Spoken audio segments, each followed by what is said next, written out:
We're finally here on a very hot day, and some would call that very timely.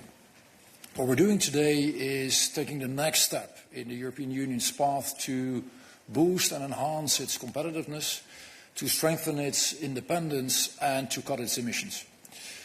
And we're doing so by putting forward an amendment to the European climate law that reduces emissions by 90% in 2040. And I know that many of you have been asking for this. Many of you have been thinking that actually it took quite a bit of time to get here. So let's also be straight and open about it. This is a sensitive topic, and in my experience, politics is at least as much about process, about communication, and about building solid majorities as it is just about content. And that is why we deliberately took a lot of time to think about this strategically, to engage with member states, to engage with civil society, with businesses, and of course with members of the European Parliament. Let's zoom out for a second. The context in which Europe operates, regardless of the specific topic, is actually extremely difficult. There's a huge amount of geopolitical turmoil. There's collective security and safety issues, and on top of that, there are worries about sustainable economic growth in many of our member states.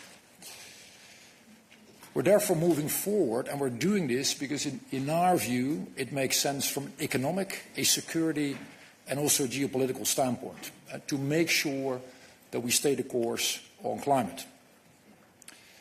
It is about protecting our people from extreme weather events and from global warming. And the Eurobarometer, which just cited, published on Monday, shows that 85% of Europeans are actually worried about climate change. But I've said to you before, and I think that we need to manage the paradox, that many of those same citizens also worry what climate action might mean for them. And bringing them along, making this fair for them, is therefore of the utmost importance. It's also about protecting our economies from economic losses resulted from climate change. An example I often give, because the number is simply so intimidating, is the 11% GDP loss of Slovenia following its devastating floods. But more examples, unfortunately, are available from all over the European Union. It is about becoming more independent and resilient. The European Union is still paying billions of euros every single year to get imported gas and oil. So as a matter of fact, it is about regaining competitiveness. And in our view, decarbonization is a powerful growth engine. If we do it right, and I'm convinced we will do it right, it can and will fuel investments in innovation and in clean jobs. Solar could go from strength to strength. Batteries have huge potential all across the Union. Wind, same thing. Geothermal. So let's make sure that Europe is going to be a leader in the domain of clean tech. Fundamentally, it is about making a strong business case for investments in this clean transition, about leading the next S-curve in technology and in innovation, about, as I said, investing in clean tech. So let's give companies the predictability that they are rightfully demanding from us. They need to know where we are going to get a return on their clean investments. So, ladies and gentlemen, it is for all of these reasons that we're presenting a reduction target of net 90% by 2040. And we're clearly ambitious. And yet, and that is of the essence, we are pragmatic and flexible on the how to achieve it. It's a huge transition. Let's just realize that. And therefore, it is of the most importance to be non-dogmatic about how to reach success. A lot has been said about the flexibilities, and let me dive into that right away. We will allow for, first, a limited amount of high-quality carbon credits outside of the European Union. And these carbon credits will have to be verifiable, they have to be certifiable, and they have to be additional, because only then will it truly help. And by the way, only then will it truly help in building the bridge with our friends all across the globe.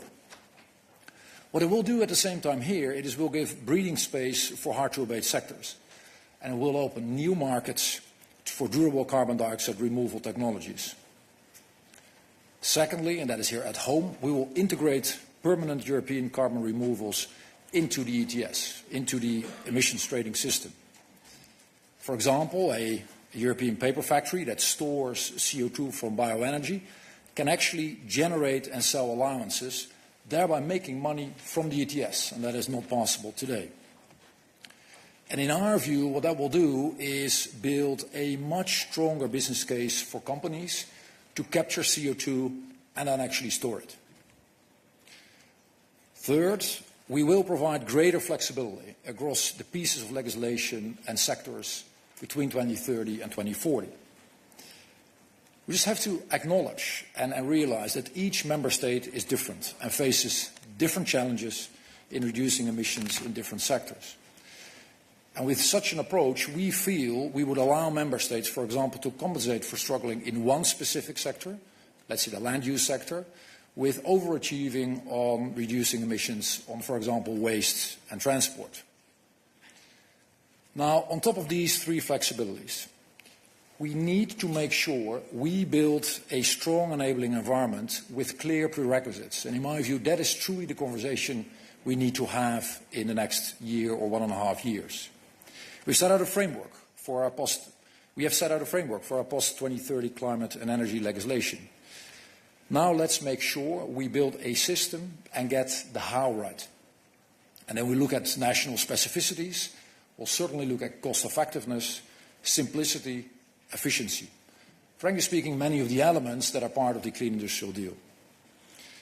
And yes, technological neutrality will absolutely be part of that picture, as it should be.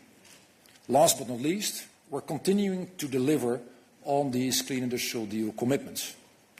We have, as you know, already simplified CBAM, exempting 90% of companies while keeping in place 99% of the emissions.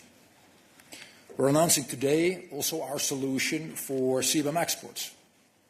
Also today, we're coming with tax incentives to encourage investments in clean technologies and industrial decarbonization through measures that our member states will have to take, like accelerated depreciation and tax credits.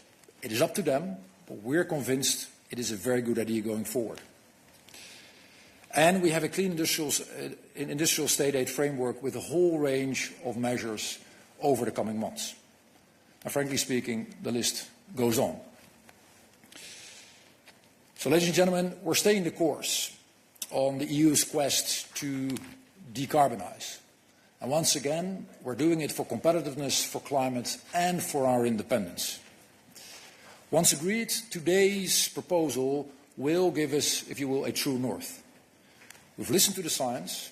This is strategically smart for Europe to do. And we know why we're doing it. Again, for economic, security, and geopolitical reasons. We know what we want to do, and that is the 90%. And we have a pragmatic approach on the how to make it work. 3 impactful flexibilities, a strong enabling environment, and a clean industrial deal. So we're ambitious, we're pragmatic, and we're flexible. We're taking a different approach, but with the same objective to achieve net zero by 2050. We do it for our people, we do it for our businesses, for our economy, and for a stronger and more resilient Europe. Thank you very much.